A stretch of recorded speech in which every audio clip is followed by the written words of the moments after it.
আসন্ন ত্রয়োদশ জাতীয় সংসদ নির্বাচনকে ঘিরে ব্রাহ্মণবাড়িয়ার রাজনীতিও সরগরম। জেলার ৬টি আসনে বিএনপির প্রার্থী হতে চান অন্তত ২৮ জন। সেই হিসেবে প্রতিটি আসনে গড়ে প্রায় ৫ জন প্রার্থী প্রচার চালিয়ে যাচ্ছেন। তবে গত ৫ আগস্টের পর উপজেলা পর্যায়ের কমিটি গঠন ও মনোনয়ন নিয়ে বিএনপির নেতাকর্মীদের মাঝে রয়েছে বিভাজন। এরই মধ্যে জামায়াত ৬টি আসনে, ইসলামী আন্দোলন বাংলাদেশ ৪টিতে এবং বাংলাদেশ খেলাফত মজলিস ৬টি আসনে প্রার্থী ঘোষণা করেছে। জানা গেছে ২০০১ সালের নির্বাচনে ব্রাহ্মণবাড়িয়ার ৬টি আসনের মধ্যে ৫টি আসনই দখলে ছিল বিএনপি ও ৪ দলীয় জোটের। তবে এবারের নির্বাচনে সব আসন পুনরুদ্ধার করতে চায় বিএনপি।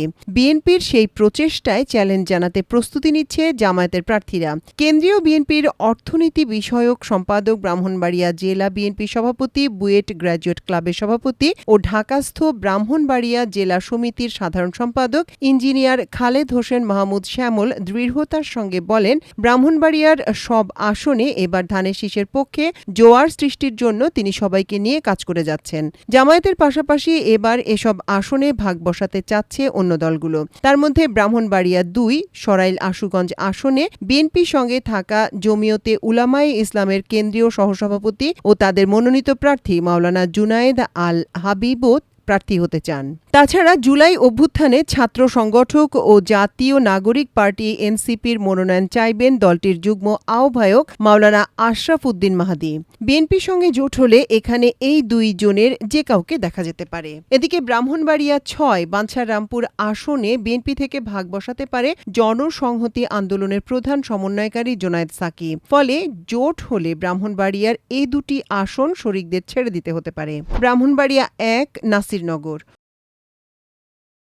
মূলত সংখ্যালঘু অধ্যুষিত আসনটি আওয়ামী লীগের দুর্গ হিসেবে বিবেচিত হতো। তবে ফ্যাসিবাদী আওয়ামী লীগ সরকার না থাকায় আসনের হিন্দু ভোটারদের প্রতি নজর থাকবে প্রতিটি দলের। ফ্যাসিবাদী আওয়ামী লীগের ডামি নির্বাচনের এমপি সংগ্রাম এলাকার ভোটারদের উপর খুব অত্যাচার করেছেন। এ বিষয়ে ভোটারদের নজরে আছে। আগামী নির্বাচনে বিএনপি থেকে মনোনয়ন চাইবেন জেলা কমিটির সহসভাপতি ও জেলা আইনজীবী সমিতির সভাপতি কামরুজ্জামান মামুন, উপজেলা বিএনপি সভাপতি এম এ হান্নান, জেলা বিএনপি সংস্কৃতি বিষয়ক সম্পাদক মোহাম্মদ শরীফুল ইসলাম, উপজেলা বিএনপির সাধারণ সম্পাদক কে এম বশিরউদ্দিন তুহিন, জেলা বিএনপির পরিবেশ বিষয়ক সহ সম্পাদক ডাক্তার শামসুল হক কিবরিয়া ও নাসিরনগর উপজেলা বিএনপির সাংগঠনিক সম্পাদক আলী আজম Chowdhury, principal M A Monayem. ইতিমধ্যেই জামায়াত থেকে প্রার্থী হিসেবে ঘোষণা করা হয়েছে উপজেলা আমির এ কে এম আমিনুল ইসলামকে এবং বাংলাদেশ খেলাফত মজলিস থেকে প্রার্থী হয়েছেন মাওলানা সাইফুল্লাহ বিন আনসারি। এদিকে আলোচনায় আছে বিএনপি থেকে বহিষ্কৃত নেতা শিল্পোদ্যোক্তা আর এ কে সিরামিক্সের ব্যবস্থাপনা পরিচালক সৈয়দ এ কে একরামুজ্জামান সুখন দলে ফিরতে পারেন। দলে ফিরলে তার ভাগ্যে বিএনপি দলীয় মনোনয়নও জুটতে পারে। স্বতন্ত্র কিংবা এনসিপি থেকেও তিনি প্রার্থী হতে পারেন। ব্রাহ্মণবাড়িয়া ২ সরাইল আশুগঞ্জ আসনটিকে বিএনপির দুর্গ বলা হয়ে থাকে। ২০১৮ সালে আওয়ামী লীগের পাতানো নির্বাচনেও এই আসন থেকে জয় ছিনিয়ে আনেন বিএনপির প্রার্থী উকিল আব্দুস সাত্তার ভূঁইয়া। পরে কেন্দ্রীয় বিএনপির নির্দেশে সংসদ থেকে পদত্যাগ করলেও উপনির্বাচনে স্বতন্ত্র প্রার্থী হিসেবে আবার নির্বাচনে অংশ নিয়ে বিতর্কের মুখে পড়েন। পরে তাকে দল থেকেও বহিষ্কার করা হয়। ২০২৩ সালে তিনি বার্ধক্যজনিত কারণে ইন্তেকাল করেন। আগামী নির্বাচনে এই আসন থেকে প্রার্থী হতে ব্যাপক গণসংযোগ করছেন বিএনপির কেন্দ্রীয় নির্বাহী সদস্য, ছাত্র দলের সাবেক সহসভাপতি শেখ মোহাম্মদ শামীম। তিনি বলেন, দলের প্রতি আমার কমিটমেন্ট এবং তৃণমূলে দীর্ঘদিন কাজ করার বিষয়টি দল অবশ্যই বিবেচনা করবে বলে আশা করি। বিএনপির সহ আন্তর্জাতিক বিষয়ক সম্পাদক এবং ২০১৮ সালে নির্বাচনে সংরক্ষিত আসনের সাবেক সংসদ সদস্য ব্যারিস্টার রুমিন ফারহানাও এ আসনের প্রার্থী হওয়ার দৌড়ে রয়েছেন। এর পাশাপাশি আহসানুল হক শিপন, যুব দলের কেন্দ্রীয় সদস্য তরুণ দে এবং আশুগঞ্জ উপজেলা বিএনপির সভাপতি শাহজাহান সিরাজ, ডাক্তার নাজমুল হুদা বিপ্লবও রয়েছেন এই প্রার্থীর তালিকায়। ইতোমধ্যে বাংলাদেশ জামায়াত ইসলামী থেকে প্রার্থী হয়েছেন জেলা জামায়াতের আমির মাওলানা মোহাম্মদ মোবারক হোসাইন। তিনি ব্যাপক গণসংযোগ ও প্রচার চালিয়ে যাচ্ছেন। এ আসনে জমিয়তে উলামায়ে ইসলাম মনোনীত প্রার্থী হয়েছেন মাওলানা জুনায়েদ আল হাবিব। জাতীয় নাগরিক পার্টি এনসিপি থেকে মনোনয়ন চাইবেন দলের যুগ্ম আহ্বায়ক মাওলানা আশরাফ উদ্দিন মাহাদি। ইসলামী আন্দোলন বাংলাদেশ মনোনীত প্রার্থী নেসার আহমেদ নাসেরি এবং বাংলাদেশ বাংলাদেশ খেলাফত মজলিস থেকে প্রার্থী হয়েছেন মাওলানা মাইনুল ইসলাম। জানতে চাইলে ব্যারিস্টার রুমিন ফারহানা বলেন, এটি বিএনপির আসন। আমি এলাকায় ব্যাপক সাড়া পেয়েছি। দলীয় মনোনয়ন পাওয়ার ব্যাপারে শতভাগ আশাবাদী। বিএনপির সঙ্গে থাকা জোটের কেউ প্রার্থী হবে কিনা তা সময়ই বলে দেবে। বিএনপির কেন্দ্রীয় নির্বাহী কমিটির সদস্য শেখ মোহাম্মদ শামীম জানান, সরাইল এবং আশুগঞ্জে বিএনপির প্রতিটি নেতাকর্মী ও জনসাধারণের দুর্দিনে পাশে ছিলাম। বহুবার জেল খেটেছি ও নির্যাতনের শিকার হয়েছি। আমার বিশ্বাস, বিএনপি আমার ত্যাগ বিবেচনায় রেখে ধানের শীষের জন্য চূড়ান্ত মনোনয়ন দেবে। বাংলাদেশ জামায়াত ইসলামের মনোনীত প্রার্থী মোহাম্মদ মোবারক হোসাইন বলেন, আমি প্রতিটি ঘরে ঘরে যাচ্ছি। জনগণের কাছ থেকে ব্যাপক সাড়া পাচ্ছি। বিগত দিনে যেসব প্রার্থী সংসদ সদস্য হয়েছেন তারা এলাকায় কোনো কাজ করেননি, তাই জনগণ পরিবর্তন চায়। স্বচ্ছ নির্বাচন হলে আমি জয়ের ব্যাপারে আশাবাদী। ব্রাহ্মণবাড়িয়া ৩ সদর বিজয়নগর এই আসন থেকে ধানের শীষ প্রতীকে 5 বার সংসদ সদস্য হয়েছিলেন হারুন আল রশিদ। তবে 2008 সালের পর আসনটি চলে যায় আওয়ামী লীগের হাতে। আগামী নির্বাচনে এই আসনে বিএনপির প্রার্থী হিসেবে মনোনয়ন পেতে এগিয়ে আছেন কেন্দ্রীয় বিএনপির অর্থনীতি বিষয়ক সম্পাদক ও জেলা বিএনপি সভাপতি প্রকৌশলী খালেদ হোসেন মাহবুব শ্যামল। 2008 সালে আওয়ামী লীগের সংসদ সদস্য লুৎফুল হাই সাচ্চুর মৃত্যুর পর ওই সালে উপনির্বাচনে অংশ নেন শ্যামল। পরে 2018 সালে কেন্দ্রের নির্দেশনায় নির্বাচনে অংশ নিলেও রাতের ভোটে হেরে যান তিনি। এমনকি তার বাড়িঘরে হামলা চালিয়ে ব্যাপক ভাঙচুর সহ আগুন জ্বালিয়ে দেয় ফ্যাসিস্ট সন্ত্রাসীরা।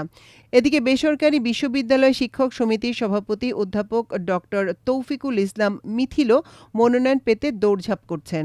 এছাড়া বাংলাদেশ জামায়াত ইসলামী থেকে মনোনীত প্রার্থী হয়েছেন জেলা জামায়াতের সহকারী secretary general Mohammad Zonayed Hasan.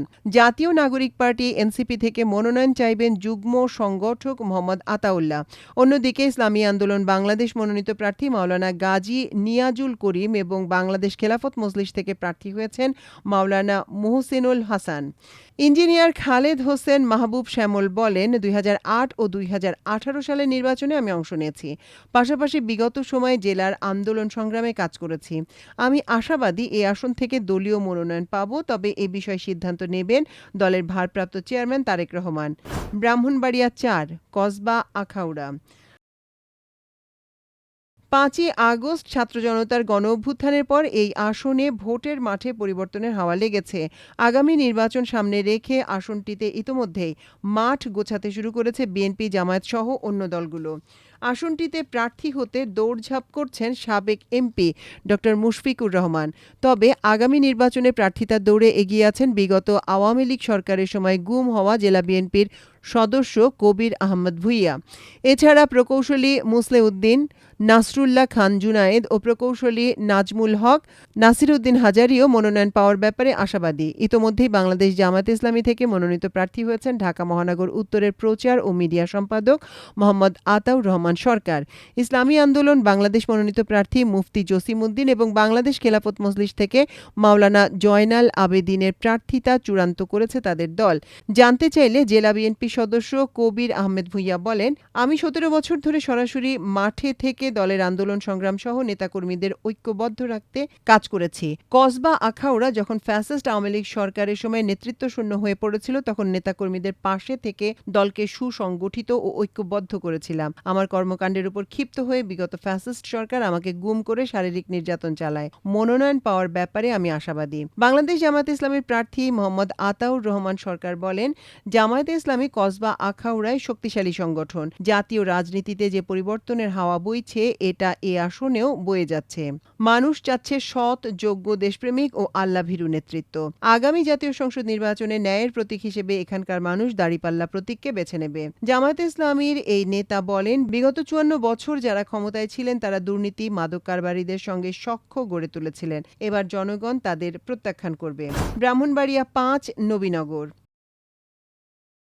21টি union ও একটি পৌরসভা নিয়ে গঠিত জেলার সবচেয়ে বড় আসন ব্রাহ্মণবাড়িয়া 5। আসনটিতে বিএনপি, আওয়ামী লীগ, জাতীয় পার্টি ও জাসদের প্রার্থী বিভিন্ন সময় জয়ী হয়েছেন। তবে আগামী নির্বাচনকে ঘিরে শক্ত অবস্থানে আছে বিএনপি। বিএনপির মনোনয়ন প্রত্যাশীরা হচ্ছেন জেলা বিএনপির অর্থনীতি বিষয়ক সম্পাদক নাজমুল হোসেন তাপস, উপজেলা বিএনপি সভাপতি মোহাম্মদ আব্দুল মান্নান, কেন্দ্রীয় বিএনপির নির্বাহী কমিটির সদস্য তকদির হোসেন মোহাম্মদ জসিম, জেলা বিএনপির উপদেষ্টা মোহাম্মদ সাইদুল হক সাইদ, কেন্দ্রীয় কৃষক দলের সহ সাধারণ সম্পাদক K M Mamunur Rashid, BNP নেতা উচ্চ আদালতের deputy attorney general Abdullah Al Baki. এছাড়া বাংলাদেশ জামায়াত ইসলামী থেকে মনোনীত প্রার্থী হয়েছেন আইনজীবী আব্দুল বাতেন, ইসলামী আন্দোলন বাংলাদেশ মনোনীত প্রার্থী অধ্যাপক মাহবুবুর রহমান এবং বাংলাদেশ খেলাফত মজলিস থেকে মনোনীত প্রার্থী হয়েছেন মাওলানা আব্দুল কাইয়ুম ফারুকী। ইতোমধ্যেই সবকটি দলের প্রার্থীরা নিজেদের মতো করে ব্যাপক গণসংযোগ চালিয়ে যাচ্ছেন। ভোটারদের কাছে বিগত ফ্যাসিস্ট সরকারের বিভিন্ন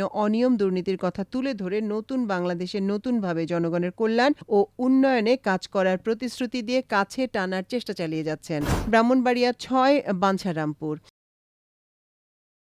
জুলাই বিপ্লবের পর আসনটিতে বিএনপির শক্ত অবস্থান থাকলেও বর্তমানে কোন্দলে জর্জরিত দলটি। বিশেষ করে উপজেলা বিএনপির কমিটি গঠন নিয়ে রক্তক্ষয়ী সংঘর্ষে জড়িয়ে পড়েছিলেন সাবেক সংসদ সদস্য এম এ খালেক ও মেহেদী হাসান পলাশের অনুসারীরা। সংঘর্ষের তীব্রতায় ১৪৪ ধারা জারি করতে বাধ্য হয় প্রশাসন। পরে নির্ধারিত স্থানের পরিবর্তে অন্যত্র সম্মেলনের অনুষ্ঠান করতে হয়। এরপর কমিটি গঠন করা হলে দলীয় কোন্দল চরম পর্যায়ে রয়েছে। আগামী নির্বাচনে মনোনয়ন নিয়ে এই আসনে ব্যাপক সংঘর্ষ ও হানাহানির শঙ্কা রয়েছে। বিএনপির প্রার্থী হতে তোড়জোড় চালিয়ে যাচ্ছেন সাবেক সংসদ সদস্য, কেন্দ্রীয় বিএনপির নেতা মোহাম্মদ আব্দুল খালেক, কেন্দ্রীয় বিএনপির সদস্য রফিক শিকদার, উপজেলা বিএনপির সভাপতি কৃষিবিদ মেহেদী হাসান পলাশ। এছাড়া বাংলাদেশ জামায়াত ইসলামী থেকে মনোনীত প্রার্থী হয়েছেন সহকারী অধ্যাপক দেওয়ান মোহাম্মদ নকিবুল হুদা। গণসংহতি আন্দোলনের প্রধান সমন্বয়কারী জুনায়েদ সাকি এবং বাংলাদেশ খেলাফত মজলিস থেকে প্রার্থী হিসেবে মনোনীত হয়েছেন মাওলানা আব্দুল মজিদ। এই আসনটি জোটগত কারণে গণসংহতি আন্দোলনের প্রধান সমন্বয়কারী জুনায়েদ সাকির জন্য বিএনপিকে ছেড়ে দিতে হতে পারে। জানতে চাইলে জুনায়েদ সাকি বলেন, বাঞ্ছারামপুর আমার শেকড়, এখানকার জনগণের প্রত্যাশা পূরণে আমি কাজ করে যাচ্ছি। জোটের ব্যাপারে তিনি বলেন, এখনও এমন কোনো সিদ্ধান্ত হয়নি। উপজেলা বিএনপি সভাপতি মেহেদী হাসান পলাশ বলেন, বাঞ্ছারামপুর বিএনপি শক্ত ঘাঁটি, এই আসন থেকে জোটগতভাবে প্রার্থী দেওয়ার কোনো যৌক্তিকতা নেই। নির্বাচনে এই আসন থেকে বিএনপি বিপুল ভোটে বিজয়ী হবে, তাই আমি আশাবাদী এই আসন থেকে বিএনপির মনোনীত প্রার্থী নির্বাচনে অংশ নেবেন।